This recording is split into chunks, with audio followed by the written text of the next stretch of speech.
కేవలం 7,999 up to 10 kgs వరకు బరువు తగ్గి అధిక బరువు నుంచి వచ్చే ప్రధాన సమస్యలను దూరం చేసుకోండి.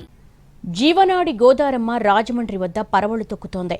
ఎగువ ప్రాంతాల్లో కురుస్తున్న వర్షాల కారణంగా గోదావరికి వరద ఉధృతి పెరిగింది. ధవళేశ్వరం కాటన్ బ్యారేజ్ నుంచి సముద్రంలోకి 5 లక్షల క్యూసెక్కుల నీటిని సముద్రంలోకి విడుదల చేస్తున్నారు. వరద నీరు పెరగడంతో లంక గ్రామాల ప్రజలు బిక్కుబిక్కుమంటున్నారు. గోదారమ్మ పరవళ్లతో ధవళేశ్వరం కాటన్ బ్యారేజ్ వద్ద అద్భుత దృశ్యం ఆవిష్కృతమైంది. గోదావరి ఎగువన భారీ వర్షాలు కురుస్తూ ఉండడంతో గోదావరి ఉపనదులైన శబరి, ఇంద్రావతి, సీలేరు, కిన్నెరసాని, ప్రాణహిత, మంజీరా నదుల నీటి మట్టం పెరిగింది. ధవళేశ్వరం బ్యారేజ్ వద్దకు భారీగా వరద నీరు వచ్చి చేరుతోంది. రోజురోజుకు వరద నీటి మట్టం క్రమేపీ పెరుగుతోంది.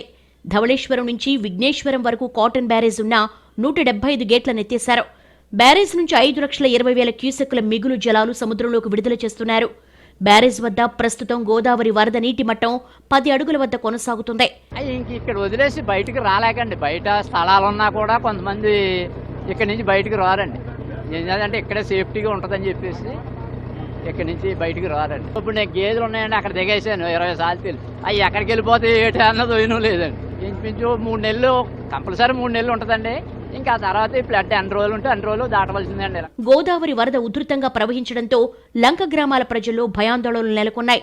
ప్రతి ఏటా వరదల సమయంలో 4 నెలల పాటు లంక గ్రామాల ప్రజలు నీట మునిగిన ప్రాంతాల్లోనే జీవనం సాగించడం పరిపాటిగా మారింది.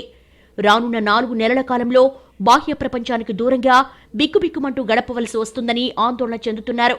రహదారులు నీట మునిగితే పడవలపైనే ప్రయాణం సాగించాల్సి వస్తోంది. భారీగా ఆస్తి నష్టం, పంట నష్టాలు చవిచూడాల్సి వస్తోంది. పడవలు వచ్చినప్పుడు ఏంటి ఇలాగా బాట పడవలు రేవు పడవలు ఉన్నాయండి. కెరటాలు కొంచెం ఎక్కువ అవడం వల్ల రేవు పెద్ద తీసుకొస్తారు మాట మనుషులకి ప్రమాదం లేకుండా.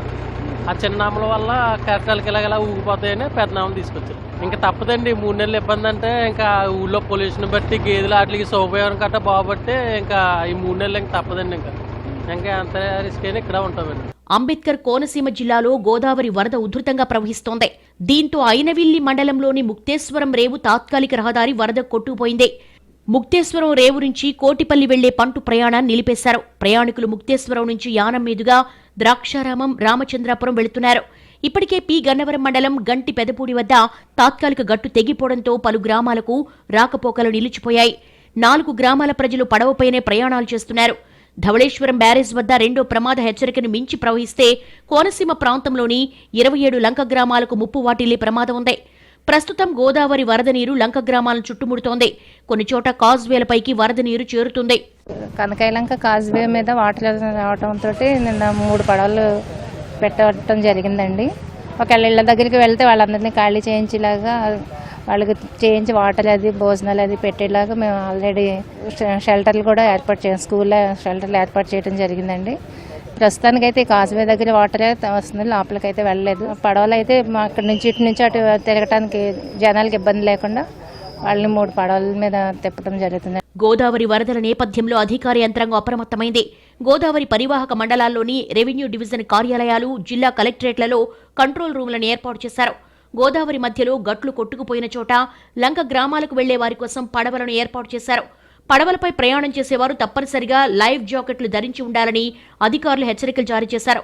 లైఫ్ జాకెట్ ధరించిన ప్రయాణికులను పడవలపైకి ఎక్కించుకోవడానికి సిబ్బంది నిరాకరిస్తున్నారు.